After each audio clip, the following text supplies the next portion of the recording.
Bonjour à tous! Aujourd'hui, on débute le chapitre 5 qui concerne les extrémums relatifs et absolus, ce qui était un des points forts de la dérivée. Ça nous aidait à trouver des maximums et des minimums, ou ce qu'on avait appelé dans le travail précédent des sommets. Donc, on va exploiter un peu plus ce côté-là dans le chapitre 5, ainsi que des petits numéros d'optimisation, c'est-à-dire partir d'une situation problème écrite en français avec un schéma, un croquis, et trouver la solution optimale au problème. Donc, quelques exemples sont déjà remplis numériquement dans le document, puis il y en a d'autres que j'ai préféré remplir avec vous, avec crayon, papier, là, comme on fait d'habitude. Donc, je commence avec la première page qui fait une introduction sur les extrémums relatifs et absolus. Donc, c'est deux termes qui désignent des types d'extrémums. Est-ce que l'extrémum ou le sommet, on dit extrémum aussi pour englober min et max. Donc, est-ce que le sommet que je suis en train d'observer, c'est le point le plus haut de l'équation? En fait, est-ce que c'est le point le plus haut de la fonction? C'est ça qui va m'intéresser par relatif et absolu. Si la réponse à ma question, c'est oui, donc c'est le point le plus haut de la fonction, on va l'appeler, par exemple, un maximum qui serait absolu. Et si ce n'est pas le plus haut point de la fonction, ça va être un maximum qui va être relatif seulement. Donc, on a un changement de croissance. C'est ce qui est écrit ici dans le premier paragraphe. Un extrémum, c'est quoi? Bien, c'est justement un changement de croissance. Ça montait, oups, ça a atteint un sommet et ça a arrêté de monter. Ensuite, ça s'est mis à descendre. Donc, si on regarde ici quelques exemples de maximum ou minimum aussi, là, extrémum relatif d'une fonction, bien, on en a plusieurs. On en a dans la question A, on en a deux. Donc, on a deux sommets. Ici, on appellerait ça un max. Et là, on se demande est-ce qu'il est relatif ou absolu? Bien, il va être minimalement relatif parce que ça fait une bosse.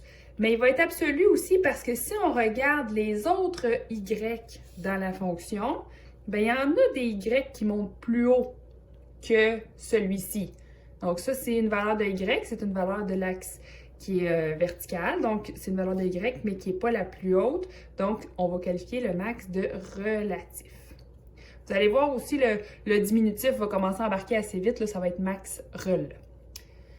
Ici, même chose, j'ai un min relatif, parce que si je regardais les autres y autour, on voit que la fonction ici n'a pas vraiment ne termine pas sa descente vers moins l'infini. Donc, on n'a pas de minimum absolu dans cette fonction-là ici. Je n'ai pas d'autres sommets qui vont empêcher la fonction de monter plus haut. Ça veut dire que ça monte comme ça jusqu'à l'infini, et ça veut dire que ça provient de moins l'infini. Dans la question B, on va avoir un max ici, un min ici. Ils sont quand même assez visuels sur des graphiques. Nous, on va apprendre à les trouver à l'aide de l'équation, parce qu'on n'a pas toujours le graphique, puis des fois, on veut s'en servir pour trouver les max et les min. Donc, ici, on a un max qui va être relatif, parce que je ne suis pas le point le plus haut de toute la fonction. J'en ai quelques-uns qui sont plus hauts. J'ai un min relatif, et je n'ai pas de max ou de min relatif dans toute cette... je n'ai pas de max ou de min absolu, pardon, dans toute cette fonction-là, parce que les deux extrémités, en tout cas la tendance à moins l'infini et à plus l'infini, va être asymptotique. Donc, je n'ai pas de valeur maximum absolu ni minimum absolu. Dans le cas numéro C, même chose, j'ai un min relatif ici. Puis j'ai un max relatif ici. Donc, c'était juste... ça se repère assez bien là, sur le graphique. Mais si on y allait avec la fonction, c'est que c'était décroissant ici, suivi d'une croissance. Donc, la dérivée était négative, suivie de la dérivée positive. Donc, c'est ça qui fait que j'avais un min. Et ici, j'ai un max. Encore une fois, c'est pas absolu parce que la fonction arrivait de... très très haut ici, donc de l'infini, et descend jusqu'à moins l'infini pour terminer sa course. Donc, je n'ai pas de maximum ou de minimum absolu. Même chose ici, max relatif, min relatif, parce que j'ai d'autres points qui sont plus hauts. Et encore une fois, il n'y a aucun de ces quatre graphiques-là qui ont un max absolu ou un min absolu. Donc ici, j'en ai aucun. Min absolu. Donc, j'en ai aucun parce que c'est soit des intervalles ouverts ici, donc on commence de A qui va être exclu jusqu'à B qui est également exclu. Donc, on peut constamment s'approcher de B sans y toucher, ce qui est un peu contre-intuitif, mais quand même, le point vide veut dire que je n'ai pas de valeur à B. Ensuite, il va falloir considérer les intervalles. Donc, est-ce que, comme je viens de montrer ici, c'est un intervalle qui va être ouvert ou fermé? Donc, si je suis en présence d'un intervalle fermé, c'est-à-dire que le début et la fin sont numériques et inclus, alors cette fonction admet obligatoirement un max et un min absolu. C'est comme si je prenais une fonction et je lui disais ça commence exactement à ce moment-là et ça finit ici. C'est sûr et certain qu'il va avoir le point le plus haut et le point le plus bas. Ce qui n'est pas le cas quand notre fonction commence à moins l'infini et termine à plus l'infini. Là, on n'a pas de point le plus haut, le point le plus bas. C'est une fonction qui atteint le concept de l'infini, qui est une croissance continue. L'intervalle ouvert, par contre, ben là, il va avoir des fois des absolus, des fois non. Ça va dépendre. Celui auquel je pense qui est le plus évident, qui a un maximum absolu sans être fermé, c'est la fameuse parabole, comme celui-ci. Donc ça, c'est mon sommet, c'est le max qui est tout d'abord relatif, mais quand on s'y attarde, il est également absolu parce qu'il n'y a pas de point plus haut que ce point-là dans toute la fonction. La fonction commence à moins l'infini puis va terminer à moins l'infini. Même chose pour la parabole de l'autre sens, ben là, elle va avoir un min qui va être relatif, mais qui va être surclassé par le mot absolu parce que c'est le point le plus bas de la fonction. Vous avez des exemples ici d'intervalles ouverts. Donc, les réels, c'est ouvert parce que les réels, c'est de moins l'infini jusqu'à plus l'infini. Donc, c'est comme un petit raccourci pour dire cet intervalle-là. Si mes crochets sont vers l'extérieur, ça signifie un intervalle ouvert. Je peux avoir un intervalle semi-ouvert. Donc, il va y avoir un côté qui l'est, l'autre ne l'est pas, comme les deux exemples que vous avez ici. Et ensuite, on précise que les extrémums, ben, les absolus, c'est les points les plus hauts, mais les relatifs, c'est juste des sommets qu'on atteint sans nécessairement être le max ou le min absolu. Par la suite, on va parler des valeurs critiques et du test de la dérivée première. Dans l'optique où, quand on réfléchit, on a la dérivée qui vaut 0 quand on rencontre un sommet. C'est ce principe-là qu'on va exploiter dans le test de la dérivée première. Ce que vous voyez en rose ici, c'est pour vous indiquer le début de la solution. Donc, tout ce que vous voyez ici qui, à votre écran, devrait apparaître rouge, c'est la solution à la question de l'exemple 1. Donc, pour trouver ce qu'on appelle des valeurs critiques et faire le test de la dérivée première, il faut tout d'abord s'intéresser à la dérivée. Donc, il faut commencer par prendre la fonction et trouver sa dérivée. Dans ce cas-ci, c'est fait. Donc, je n'ai pas besoin de refaire la dérivée de ça, c'est le résultat de la dérivée. Idéalement, il faut la factoriser, sinon on peut manquer des valeurs critiques et c'est vraiment pas souhaitable, ça coûte très cher. Donc, il faut faire la factorisation correctement pour voir apparaître toutes les valeurs qui annulent la dérivée première ou qui rendent le dénominateur nul.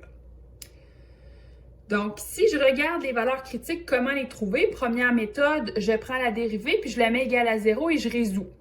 Donc, si je fais ceci, je mets 0 à la place du f' de x puis je mets l'expression à droite. J'isole donc le x au carré plus 9 au carré, ça en vient en multiplication à gauche ici. Donc, 0 fois tout ça, ça me donne 0. 0 égale 6 fois 3 moins x fois 3 plus x qui est le numérateur. Et qu'est-ce qui fait que le numérateur vaut 0? Ben, c'est si un de ces facteurs est nul. Donc, si le facteur du centre, par exemple, vaut 0, donc 3 moins, on s'imagine bien 3, si le x vaut 3, ben, je vais avoir 6 fois 0 fois 6. Parce que 3 plus 3, 6. Fait que là, il y en a un des trois facteurs qui est 0. Donc, c'est sûr que ça va annuler toute l'expression. Peu importe c'est quoi les deux autres morceaux, il y a un des trois morceaux multipliés qui vaut 0. Donc, je les prends un par un. Je prends 3 moins x si je le mets égal à 0 et je résous. Ça me fait 3. X vaut 3. Je prends 3 plus x, je le mets égal à 0 à son tour et ça me donne une deuxième valeur qui est x vaut moins 3 qui va aussi annuler cette équation-là. J'aurais pu prendre 6, le mettre égal à 0, mais je ne trouverais pas de valeur. Il n'y a jamais, 6 ne vaut jamais 0, 6 n'est pas variable. Il y a une autre étape à faire pour trouver les valeurs critiques dans une dérivée première, c'est de trouver les valeurs qui font que la dérivée première n'existe pas. Donc, qu'est-ce qui fait que ça n'existe pas? C'est les mêmes questions qu'on se posait dans un domaine.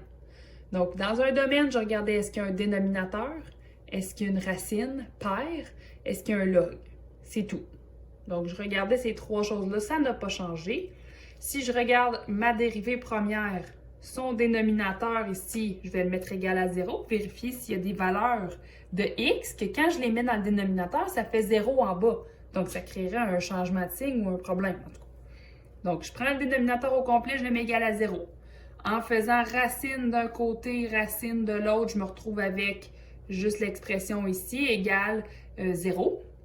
En fait, ça aurait dû être plus ou moins 0, mais ça revient au même, c'est 0. Ensuite, je fais moins 9 de chaque côté, ça me donne moins 9. Et là, surprise, j'essaie de pitonner ou en tout cas de calculer dans ma tête la racine de moins 9. C'est impossible, ça n'existe pas. Donc, il n'y a pas de réponse à cette équation-là. Et c'est là que des fois que ça peut être un peu mêlant.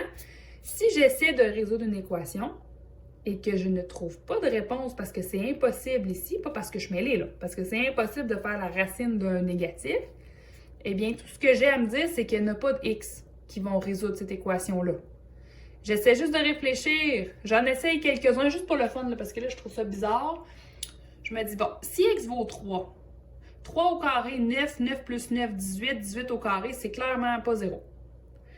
Si j'essaie moins 3 au carré, c'est moins 3 fois moins 3, ça fait aussi 9. 9 plus 9, 18, 18 au carré, c'est pas 0. Et je peux essayer, par exemple, 0. 0 au carré, 0, plus 9, ça fait 9. Au carré, 81, c'est clairement pas 0. Donc, on n'aura pas de valeurs qui vont annuler cette expression-là. Donc, le dénominateur ne cause jamais de problème. Ça va toujours être positif. Donc, positif à cause du au carré, puis jamais 0 parce qu'on n'est pas capable de résoudre l'équation. Donc, ce qui fait que mes deux seules valeurs critiques que je vais garder pour créer un tableau des signes, c'est ces deux valeurs-là. J'ai essayé ces deux avenues-là et je prends tous les x qui vont être fournis à la suite de ça. Donc, je prends tous les x qui découlent de cette équation-là et de celle-là. Donc, j'ai eu moins 3 et 3 que je place en ordre croissant. Ici, on a déjà vu ça. Donc, je mets l'axe des x en haut. Je mets ça en ordre croissant. J'ai moins 3, j'ai 3 ici. Et j'ai tout ce qui est entre les deux. Moins 3 et 3, c'est des valeurs critiques. C'est les seuls endroits où je vais pouvoir changer le signe de la fonction. Et là, vous remarquerez ici que la fonction dans la première ligne, c'est la dérivée que je mets là. Et je me fais une autre ligne en dessous avec la fonction elle-même. Donc, qu'est-ce qui se passe? Je m'intéresse ici au signe de la dérivée qui va automatiquement me donner la croissance ou la décroissance de la fonction. Si la dérivée est négative, la fonction descend. Si la dérivée est positive, la fonction monte. Si la dérivée est négative, la fonction descend à nouveau.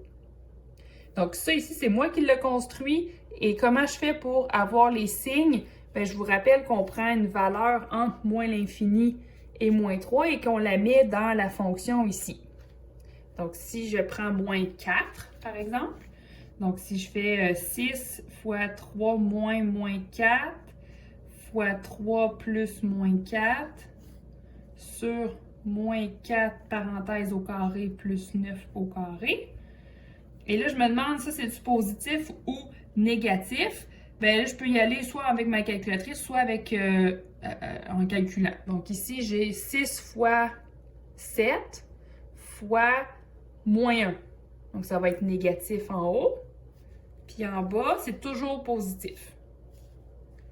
Donc ça va me donner au final, l'expression est négative.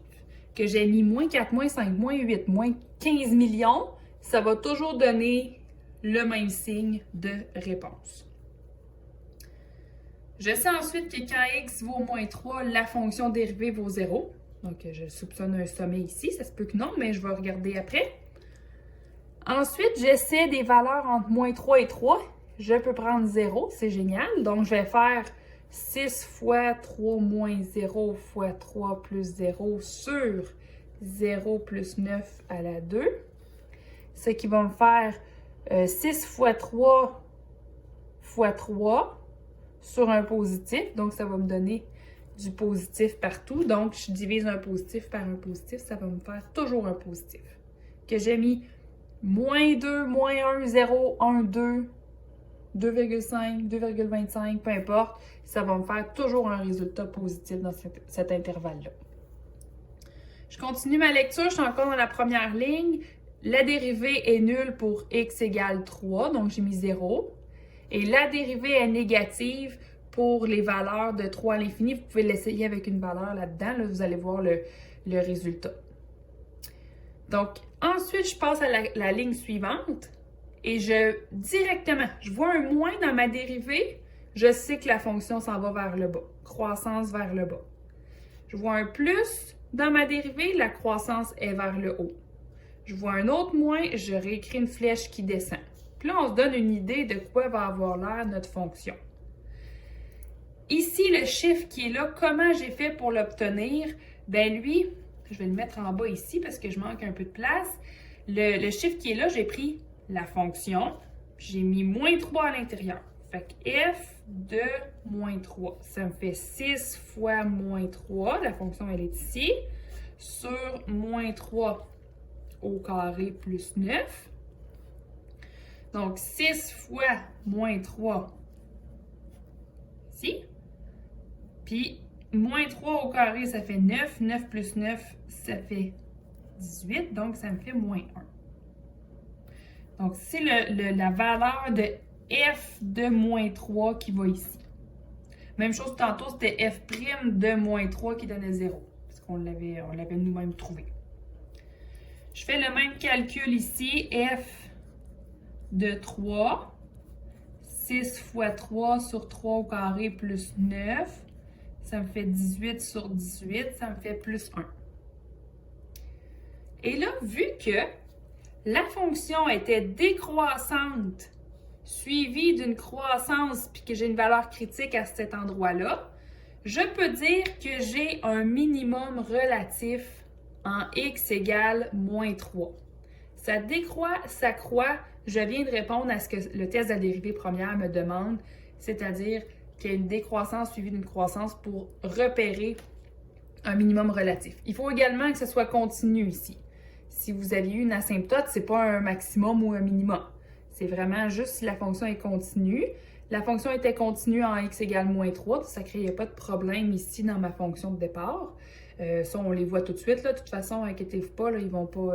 C'était pas un piège. Là. Si vous réussissez à mettre la fonction égale à 0, vous allez avoir des fonctions. La fonction va être continue. Donc, si vous regardez la conclusion qui est là, la dérivée f' est négative sur ces deux intervalles-là, ce qui veut dire que la fonction est décroissante. La dérivée est positive de moins 3 à 3, ce qui veut dire que la fonction est croissante. Donc là, il y a un changement de croissance. Ça veut dire qu'il y a un max ici et un min ici qu'on va qualifier de relatif.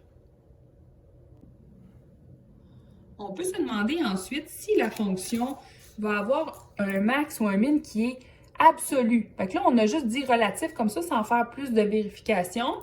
On va regarder si le maximum ou le minimum est absolu. Donc ici, c'est la question. Ça, c'est la démarche qui va avec, qui est écrit en rouge à votre écran. Donc, c'est justifié de se demander si le maximum relatif et le minimum relatif sont des absolus. Donc, qu'est-ce qu'il faut faire? C'est rechercher, sans voir le graphique, mais rechercher des points qui seraient plus haut que le maximum ou plus bas que le maximum. Donc là, je sais que ma fonction était constamment décroissante jusqu'à un minimum. Elle a eu une croissance jusqu'à un max, puis elle a ensuite commencé à descendre. Donc là, ma question, c'est est-ce que ça descend jusqu'à moins l'infini? Ça arrive comment, ça, cette fonction-là? On va voir plus bas la représentation graphique, là, mais quand même, il faut se demander qu'est-ce qui se passe, et ça va nous donner un préambule au chapitre 6 également, qu'on fait de l'analyse de fonctions sans voir le graphique. Donc, qu'est-ce que je vais faire? Bien, je vais vérifier aux bornes de mon intervalle. Présentement, je n'avais pas de borne. On se dit, voyons, il n'y a pas de borne vraiment dans mon intervalle. Donc, je vais vérifier aux infinis comment se comporte ma fonction. Est-ce que quand j'envoie mon x à l'infini, le y aussi s'en va dans un infini?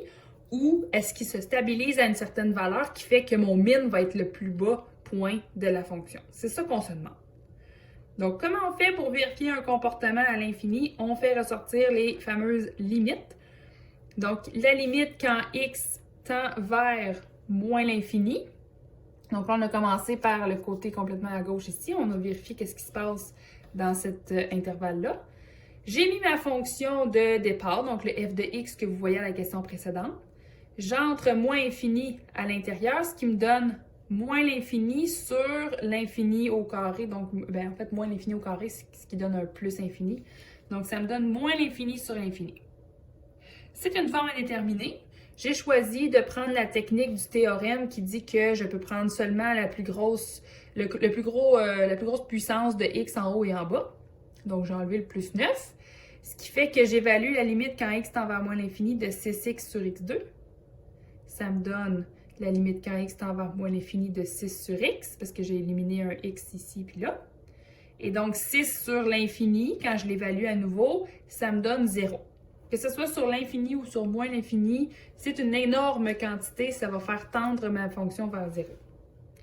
Fait que là, c'est intéressant, ça veut dire que quand mon x s'en va à l'infini, ben mon y, il va à 0, il va stabiliser à une certaine hauteur.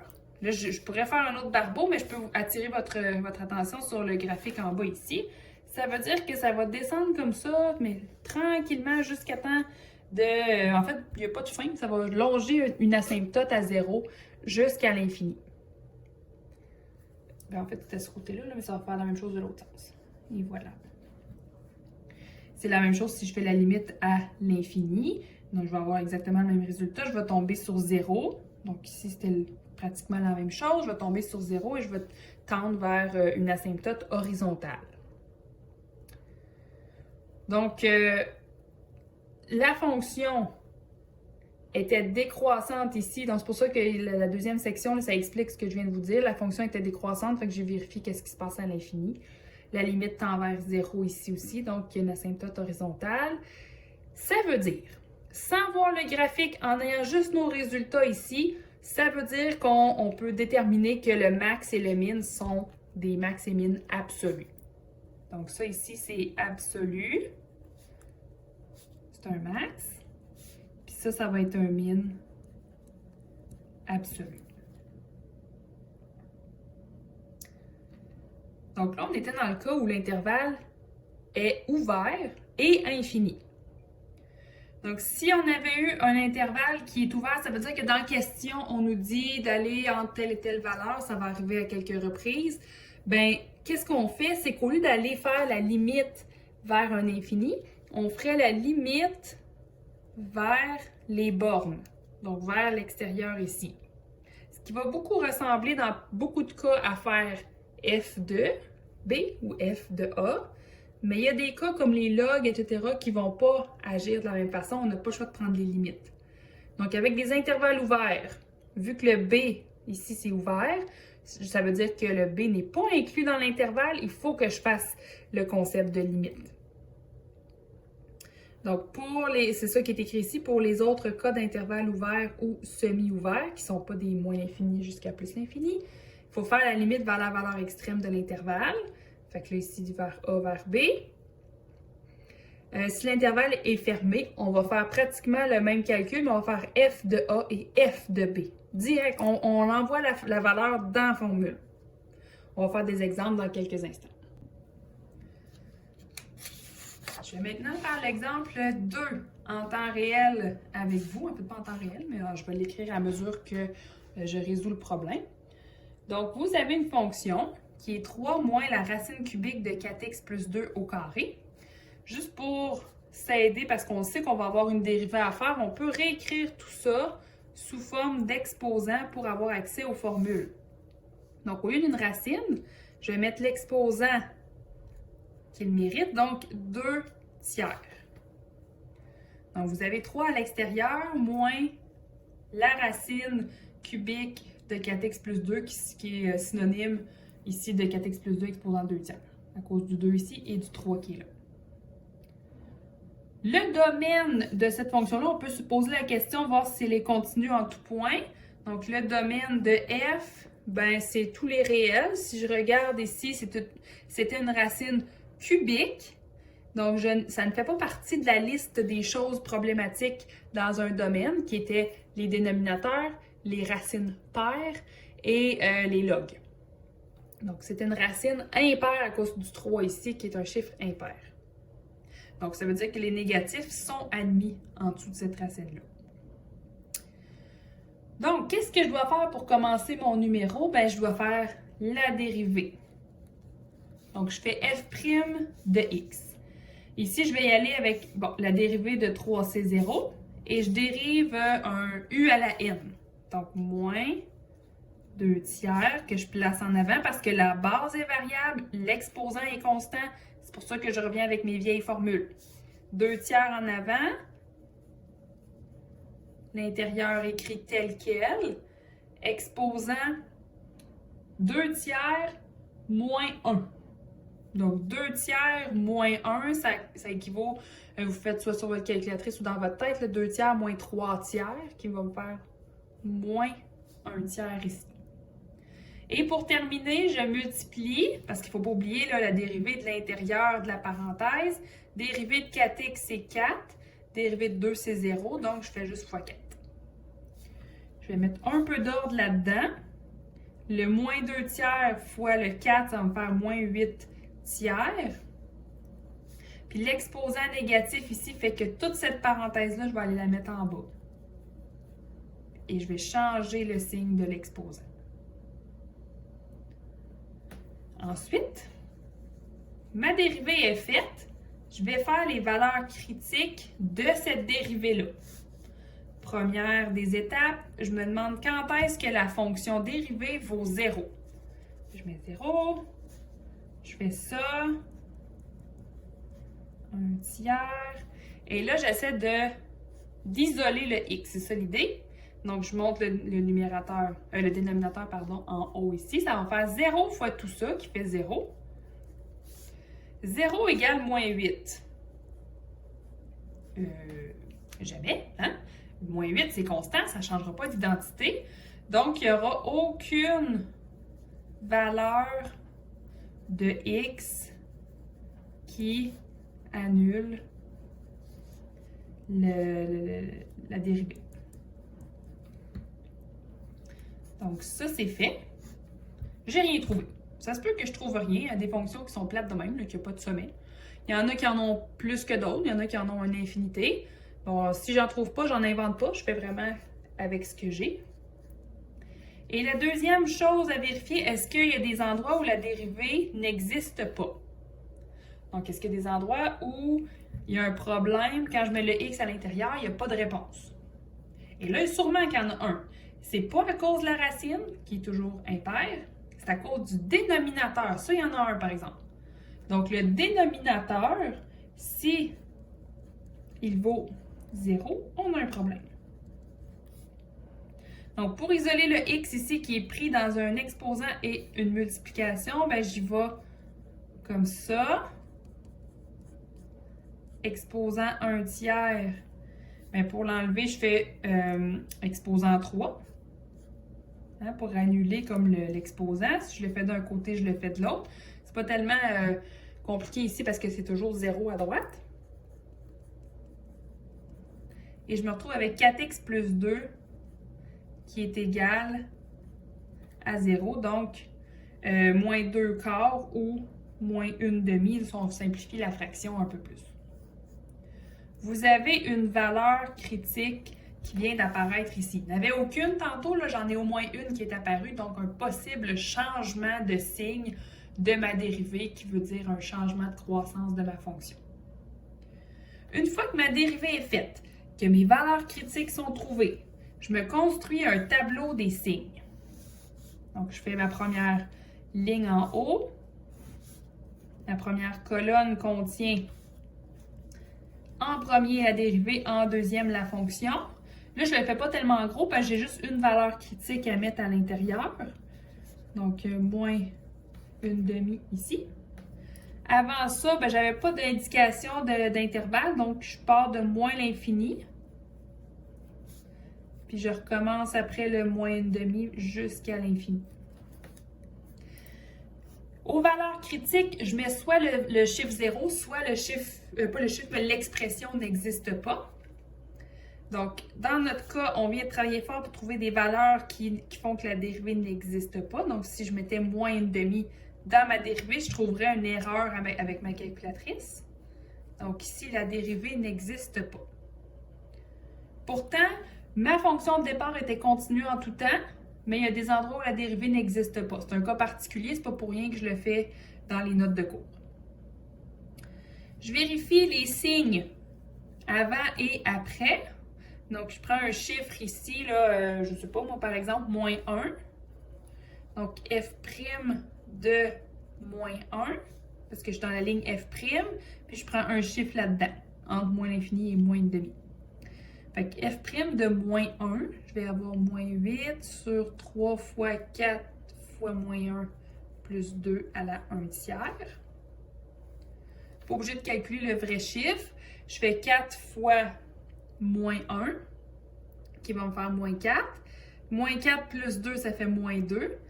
La racine cubique de moins 2, ça donne un négatif. Quelque chose de pas très arrondi, mais c'est quand même un négatif. Et là, je vais faire fois 3, ça va rester négatif. Je vais faire moins 8 sur un négatif. Oups, ça devient positif. Enfin, vous pouvez pitonner si vous n'aimez pas ma méthode de réflexion. Vous pouvez pitonner pour avoir la réponse, mais vous marquez juste le signe ici. Je fais la même chose ici, donc f' de, par exemple, 1, et ça va me donner un négatif à cette fois-ci. Parce que le dénominateur va être positif, et je vais avoir un moins sur un plus. Directement, si je vois un plus ici, ça veut dire que ça montait. Puis si je vois un moins, ça veut dire que ça descendait dans ma fonction de base. Je suis aussi capable, dans ma fonction de base, de mettre moins 1 demi. Ici, là, je fais f. F étant la fonction avant la dérivée, de moins 1 demi. Donc là, je vais faire le test ici. 4 fois moins 1 demi plus 2 au carré. Racine cubique ici. Donc 4 fois moins 1 demi, ça fait moins 2. Moins 2 plus 2, ça fait 0. Peu importe l'exposant qu'on met à 0, ça va rester 0. Donc ça me fait 3. Donc je vais marquer 3 ici parce que j'ai 3 moins 0. Mais là, qu'est-ce qui a pu se produire pour avoir une croissance, une décroissance, une continuité, parce que ça a fait une croissance jusqu'à 3, puis ensuite ça se met à descendre, mais que la dérivée n'existe pas. Mais c'est juste un cas particulier. Je vous montre à peu près le dessin que c'est censé donner. Là, ça monte comme ça, et ça se met à descendre par la suite comme ça. C'est ce qu'on appelait dans le chapitre 1 un point anguleux. Je pense que je viens de me tromper, c'est chapitre 2.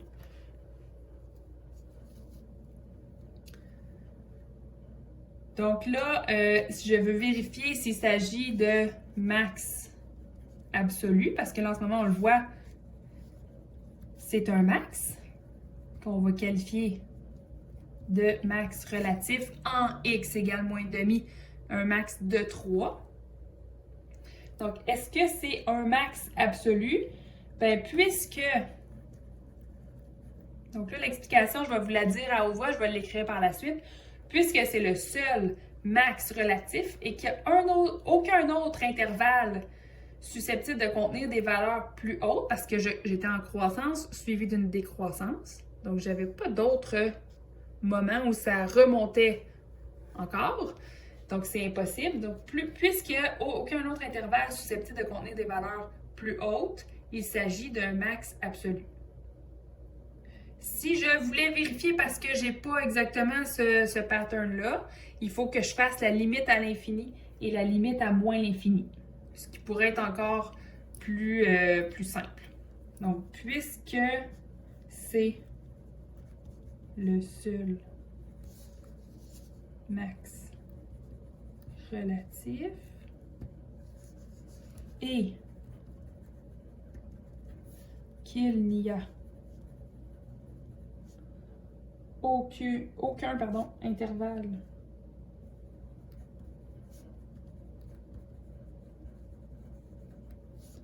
susceptible de contenir des valeurs plus élevées,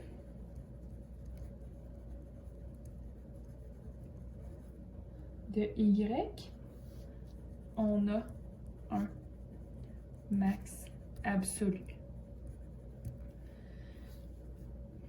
Donc, la technique, si on n'a pas juste une croissance-décroissance, c'est de faire la limite à l'infini de la fonction de départ et non pas de la dérivée. Je me fous du comportement de croissance de la dérivée. Je veux juste savoir la fonction de départ.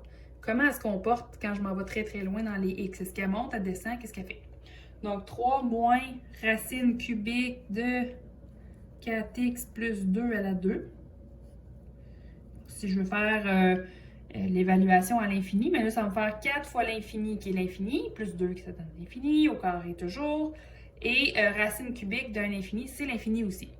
Donc, je vais avoir 3 moins l'infini, ce qui me donne moins l'infini. Oups, il manque un moins ici. Moins l'infini de 3 moins ceci. Donc, deuxième évaluation qui va donner la même chose, parce qu'ici, je fais moins l'infini au carré qui va donner plus l'infini. Racine cubique, ça donne plus l'infini. Moins cette réponse-là. Donc, ici, on voit que des deux côtés, quand je m'en vais dans le x qui vaut l'infini, le y va s'en aller vers moins l'infini. Même chose ici.